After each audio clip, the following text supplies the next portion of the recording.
República Argentina, 20 grados 6 décimas la temperatura aquí en la ciudad autónoma de Buenos Aires.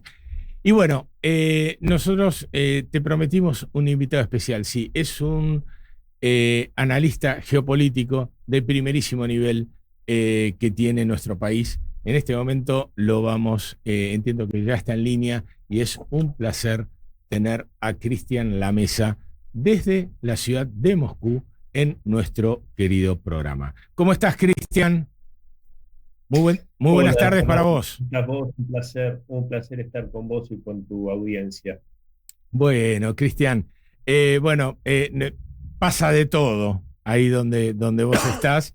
Eh, charlamos fuera de líneas un rato y nada, decíamos, bueno, vamos a hablar de estos 3 o 4 temas porque hay 20 cosas para prenderle cartucho. Pero bueno, empiezo por un tema que yo ya te escuché varias veces hablarlo aquí en charlas en la ciudad de Buenos Aires y también en La Plata y en otros lugares, que tiene que ver con el Día de la Victoria, ¿no? Con el 9 de mayo, que bueno, algunos dicen que por una cuestión horaria, Europa Occidental lo festeja el 8, bueno, la cuestión que todo eso se fue deteriorando, lo que antes era prácticamente una conquista conjunta, siempre igual con una narrativa totalmente sesgada desde Occidente hacia lo que fue la labor de la Unión Soviética nada, en el fin del nazismo. Pero me gustaría saber, porque este año ya directamente tenés a la comisaria de Relaciones Exteriores de la Unión Europea, Kaja Kallas, diciéndole: el que va a Moscú, acá no vuelve más. El que va, no sé, o sea, están con un nivel de,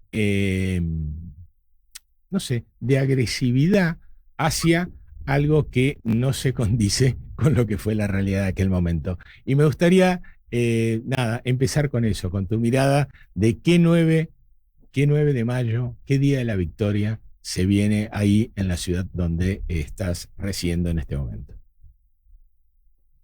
Bueno, aquí en Moscú y en toda Rusia está engalanado el país con los colores del país, con los colores de la bandera rusa y con los colores del listón de San Jorge en negro y anaranjado, que es un símbolo de la victoria, un símbolo justamente de la Gran Guerra Patria. Y por supuesto que sabemos que los aniversarios, que cuando se cumplen años, fechas redondas, por decirlo de algún modo, ¿no? Estos 80 años que se cumplen el próximo 9 de mayo, tienen un simbolismo muy especial, y más en este momento, ¿no? Que Rusia atraviesa otra situación en la cual se ve amenazada por otra coalición europea, como fue la que encabezó Napoleón Bonaparte, como la que encabezó después Adolfo Hitler, porque hay que recordarlo, tal vez la nostalgia de Kaja Kallas tiene que ver con que en cierta medida fue una coalición europea la que condujo el criminal Adolfo Hitler contra la Unión Soviética en ese momento. Hay que recordar que mientras a mí me encanta la historia, vos lo sabés muy bien, Fernando, y hay datos históricos que son geniales. Por ejemplo, que en el desembarco en Normandía, ese hito que se cuenta en Occidente como si hubiese sido el quiebre, ¿no? En lo que fue el nazismo, cuando el nazismo ya estaba prácticamente derrotado en la Unión Soviética, pero en el desembarco en Normandía participaron 177 franceses. Eso fue todo el número de tropas francesas que participaron ese día en Normandía, en ese desembarco histórico, hay que decirlo también, que fue histórico, pero también tiene el triste honor o privilegio, por decirlo de algún modo, los franceses de haber sido la división Carlomagno, la división de las bases SS encabezadas e integradas por voluntarios franceses, las últimas tropas en defender el búnker de Adolfo Hitler en Berlín. Entonces, fíjate qué paradojas que tiene la historia, Fernando, y cómo parecería ser que Europa hoy está un poco más identificada justamente con el nazismo que con la victoria soviética. Tal vez por eso es que se da esta separación. también, y con esto cierro, Fernando, lo que es una celebración en Rusia y en una enorme cantidad de países que formaron la Unión Soviética por la victoria sobre el nazismo, en Europa parece que genera cierta nostalgia porque tal vez muchos líderes europeos actuales y cierta élite política del viejo continente creo que hubiese deseado que otra fuese la suerte de la Alemania nazi. Bueno, no es muy común escuchar analistas con la mirada, ¿no? Porque todo esto, de alguna manera, hace a la complicidad que tuvieron muchísimos países, ¿no? De Europa Occidental, de los países bálticos también, ni hablemos eh, Polonia, bueno, hay innumerables ejemplos. A ver, 300.000 muertos los Estados Unidos de América, 27 millones de muertos la Unión Soviética. Muchachos, a ver si algún día nos dejamos de ver Hollywood, las películas. Son muy lindas algunas, realmente están bien hechas, están muy buenos directores, pero no se ajustan. En general, siempre hay muy dignas excepciones, no se ajustan a lo que fue el costo y lo que puso cada país para liberar a Europa. Y bueno, mucho tiene que ver con lo que vos decías antes, de la complicidad de buena parte de esos países con el nazismo que lideraba Adolf Hitler en su mirada. Bueno, a ver,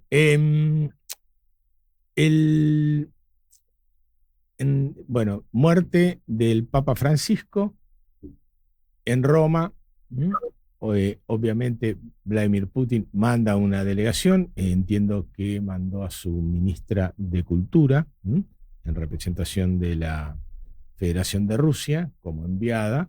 Tiene una relación muy cercana y muy buena, Putin y Francisco, pero siempre ventajita, ¿no? La ventajita Zelensky dice, bueno, aprovecho que no puede ir Vladi, silla con silla, la foto de la silla con silla. Llegamos a la fotito de silla con silla, como dice Antonio.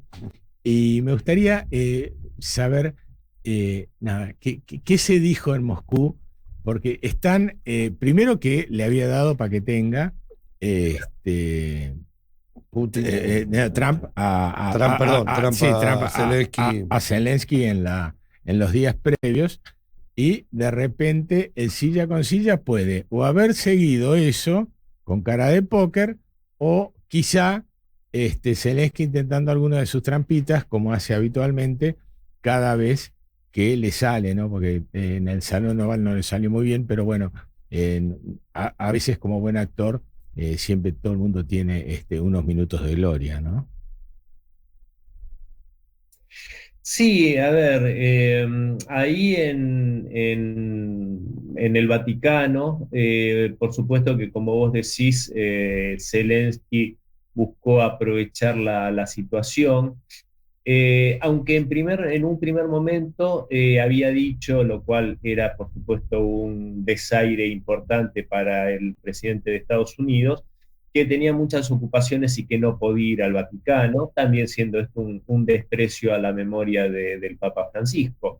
Evidentemente sus patrocinadores europeos le deben haber dicho, Volodymyr, no seas estúpido, anda, porque es una buena oportunidad, y por eso concurrió, porque de hecho Donald Trump cuando anunció su viaje con motivo del sepelio del sumo pontífice, dijo que quería aprovechar la situación para reunirse con Zelensky.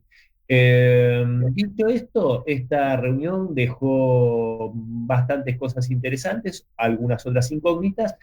Una interesante que me gustó mucho fue un nuevo portazo en la cara del estúpido presidente de Francia, Emmanuel Macron, ese petit Napoleón carente aparentemente de alguna virilidad, pero que quiere irse en una especie de super líder europeo, militar europeo. Y bueno, cuando arrimaron las tres sillas, que en principio eran tres sillas las que estaban ahí para la reunión, Donald Trump parece que nuevamente lo puso en su le indicó que no se subiera a las medias, que era fotocarnet, como decimos en el barrio. Así que solamente la charla fue entre Zelensky y Trump, y yo creo que Trump conoce sobradamente la calaña del ucraniano, sabemos que su vínculo borrascoso viene de la primera presidencia de Trump, cuando fue totalmente funcional a los intereses de la familia Biden y justamente le costó incluso un intento de impeachment, lo que dijo Zelensky respecto de la petición de Trump sobre acelerar la investigación sobre los vínculos corruptos de la familia Biden en Ucrania, cosa que era por demás apropiada, pero bueno, esto se tergiversó y se llevó adelante para justamente acusar al republicano y hacer una campaña mediática. En este sentido, yo creo que por esto que acabo de relatar, yo supongo que más allá de las declaraciones de Trump, que siempre sabemos que se dice y desdice, tiene una facilidad enorme para decir una cosa y después lo contrario, pero finalmente los actos son los que son interesantes, a pesar de que supuestamente hubo algún entendimiento. También hay que recordar que esto sucedió después de que fracasara la reunión en Londres, cuando llevaban los representantes estadounidenses, Steve Witkoff y el secretario de Estado Marco Rubio, llevaban una propuesta concreta y directamente antes de la reunión ya los delegados ucranianos dijeron que daban totalmente por descontado que no se iba a aceptar tal propuesta, con lo cual Witkoff y Rubio dijeron ¿para qué vamos a ir? Y se suspendió este viaje. Entonces yo creo que no creo que haya sumado demasiado más de una foto pintoresca, y siempre hay que recordar que las reuniones entre Witkoff, que es una persona de suma confianza de Trump, y Vladimir Putin, la última con poca publicidad, se llevó adelante hace pocos días aquí en Moscú, que siempre dan resultados muy, muy promisorios. Siempre las declaraciones del neoyorquino Witkoff son de que realmente el entendimiento es enorme con Putin. Yo en este sentido creo que más allá de lo que muchas veces, y con esto cierro, Fernando, así seguimos adelante con otros temas, yo creo que siempre lo que tratan de, siempre los que incluso son contrarios al republicano, siempre ven ahí un estruendoso fracaso y las postrimerías de una confrontación entre Putin y Trump. Yo creo que muy por el contrario, Trump está tal vez dejando pasar un tiempo que necesita Rusia para seguir adelante con ciertos objetivos. Uno de ellos creo que es Odessa, que es una ciudad y una región que sin duda tiene que volver a Rusia y sobre la cual tienen los ojos puestos y sus intereses los franceses y los británicos, cosa que no va a ocurrir. Entonces creo que ese tiempo que está transcurriendo es beneficioso para Rusia. Bueno, vos hablabas recién de Odessa, bueno, que es obviamente lo único que le queda en el Mar Negro a Ucrania para tener, y bueno, y Occidente, ¿no? Para tener, fíjense que es el camino a Crimea, si se quiere. Bueno, además por ahí salen todos los granos, sale todo el tema económico, industrial y agrario de Ucrania, ve la luz por ese puerto. Además, bueno, hay un hecho que sucedió en el 2014, cuando incendiaron la casa de los trabajadores con todos ellos adentro. Cuando uno habla de los grupos del grupo Azov y de tantos otros que tiene la República de Ucrania, de alguna manera habla de este tipo de hechos. O sea, no me importa nada que se esté quemando la gente adentro y nosotros le estamos bloqueando toda la sala. Y bueno, eso me parece que hubo un antes y un después bueno, primero porque siempre fue Rusia como toda Ucrania, digamos. Pero de alguna manera hubo un antes y un después. Los responsables de eso, siempre dijo el presidente Vladimir Putin, los que hicieron esto lo van a tener que pagar. A ver, territorio, la famosa jugada ultra ganadora de Volodymyr Zelensky, asesorado por la OTAN, entrando por la región de Kursk a la Federación Rusa. Bueno, está terminando, ya terminó la semana pasada, con un saldo tremendo: 67.000 personas muertas o heridas del bando ucraniano, y muchísimos mercenarios, y mercenarios entre comillas, ¿no? Tropas de OTAN, mercenarios de todo el mundo, más las tropas de élite ucranianas. A ver, me da la impresión que no solo pierden la moneda de cambio, pierden su jugada maestra, y no sé si no es el principio del fin para un ejército que realmente ya no resiste más y jugó todo colorado el 23 y bueno, y salió negro el 0, ¿no? Sí, por supuesto. Yo creo que, a ver, tácticamente se manejó y estratégicamente se manejó de una forma totalmente torpe. Ucrania, la OTAN, yo no sé a quién atribuirle realmente la culpa, porque no se pudo llevar adelante una sucesión de torpezas tan grandes. Vos recordarás, Fernando, muy bien cuando fue la famosa batalla de Bakhmut, de Artiomos, sí, claro. Cuando el líder del grupo Wagner decía incesantemente que no tenían armas, que no tenían municiones, que no tenían municiones de artillería, haciendo declaraciones públicas, en lo que obviamente era una estrategia para incentivar que fueran llevados a este caldero y a esa picadora de carne innumerables tropas ucranianas, las cuales estaban siendo apaleadas de una forma impresionante. En ese mismo momento se sabía positivamente que la proporción de fuego de artillería ruso respecto al ucraniano era 9-1. O sea que lo que decía el líder de Wagner, por supuesto, que era una trampa muy bien orquestada, en la cual cayó también de forma muy ingenua Ucrania, lo cual hizo fracasar esa famosa contraofensiva primavera-verano de la que tanto se habló, porque era una máquina de picar carne literalmente. En Kursk pasó algo bastante similar.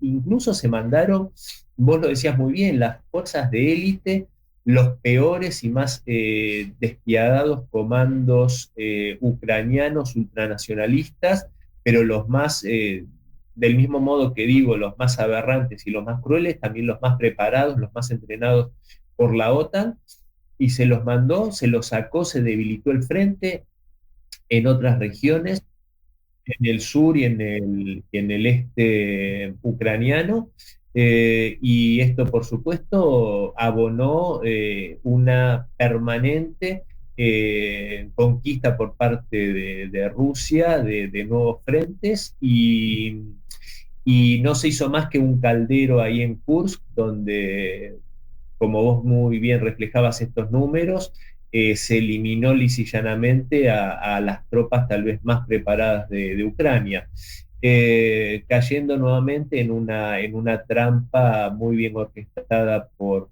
la inteligencia militar rusa.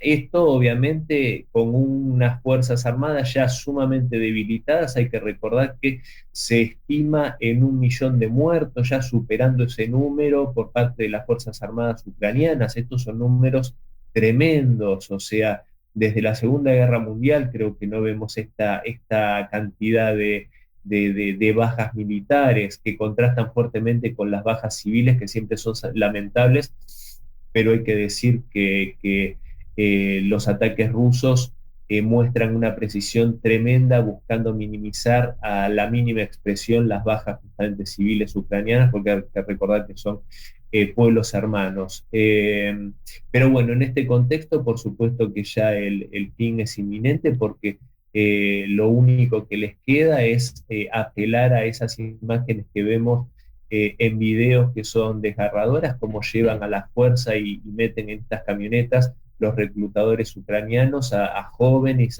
y a hombres de todas las edades para llevarlos forzosamente al frente a estas carnicerías.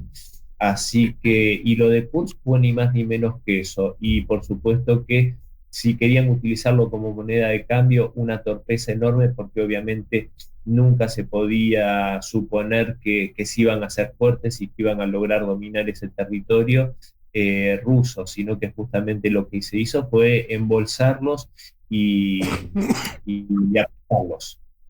Cristian, ¿cómo estás? Te quiero hacer una consulta en relación a la muerte del Papa Francisco y al recambio que se viene en el Vaticano. ¿Cómo analizás vos con toda la información que tenés y con toda tu experiencia lo que puede venir en relación al nuevo Papa, en relación a la política que va a tener con relación al conflicto entre Ucrania y Rusia? Porque era muy clara la posición del Papa Francisco, ¿no?, en este tema. ¿Cómo calculás vos que va a seguir la posición del Vaticano? ¿Seguirá por una línea similar a la de Francisco o cambiará? Bueno, ¿cómo estás? Un placer hablar con vos y es muy interesante tu pregunta también. Esto es una incógnita. Acá pueden pasar dos cosas o tres, diría yo, las cuales vamos a conocer fehacientemente cuando conozcamos realmente quién es el elegido cuando salga el humo blanco ahí en el Vaticano. Ahora bien, lo peor que le puede pasar, según mi forma de ver las cosas, al mundo, a este mundo multipolar que ya ha nacido, es justamente que se dé la elección de un papa al estilo del que fuera sumo pontífice de origen polaco. Eso sería una verdadera catástrofe, creo yo. Que me disculpen los oyentes que tienen un buen recuerdo del Papa Juan Pablo II. Geopolíticamente hablando, propició, fue una de las partes de la troika que generaron la caída de la Unión Soviética y el desastre geopolítico que le prosiguió junto con Thatcher y con Ronald Reagan. Un papa con ese perfil, con un perfil totalmente antirruso y globalista, yo creo que sería un contratiempo importante para el mundo multipolar, porque evidentemente la Iglesia Católica tiene una gran preponderancia, incluso entre muchos de los pueblos de esta mayoría global que se perfila dentro del grupo BRICS, por decirlo de alguna manera, o los países emergentes. Esa es una opción que yo creo que tal vez el que da más con ese perfil sería, según tengo entendido, el candidato de Luxemburgo, tal vez el de Hungría, que creo que incluso fue nombrado por Juan Pablo II. Después la otra es que haya un papa de las características de nuestro querido Papa Francisco, que si bien muchos lo acusaron de tener una postura pro-woke dentro de lo que es esa agenda, yo creo que es una acusación un poco injusta. Yo creo que hay que tenerlo en cuenta y recordarlo dentro de la institución Iglesia Católica, una institución de 2000 años, muy conservadora, y yo creo que lo que intentó hacer el Papa Francisco fue una apertura y una tal vez humanización un poco de esta institución, ¿no? Yo creo que en ese sentido no sería una mala noticia, y lo mejor sin duda que podría ocurrir sería un sumo pontífice que adhiriese a lo que es el soberanismo, ¿no? Esta corriente soberanista entre los países, que es la que justamente está representada en los BRICS y en los países emergentes, contrapuesta al globalismo europeo, al globalismo financiero representado por figuras como George Soros. Yo creo que esa sería la mejor noticia. Para decirlo lisa y llanamente, un papa con tendencias conservadoras, pero que no estuviese dentro de lo que sería el otanismo, por decirlo de alguna manera, o el globalismo. Un conservador clásico que pudiese estar más con esa onda soberanista. Yo creo que esa podría ser la mejor noticia, pero la verdad es que por lo menos hasta donde yo tengo noticias, hoy no hay todavía un candidato seguro o firme. Hay algunos candidatos estadounidenses, alguno de ellos tiene una postura, creo que el de Washington, tiene una postura bastante confrontativa con Donald Trump. Eso podría tener cierta relevancia dependiendo de los intereses que se mueven. Vamos a ver. Sí, además, otra cosa, y con esto vamos cerrando esta hermosa charla. Bueno, hay una ley, ¿no? El que entra papa al cónclave no sale papa, sale cardenal.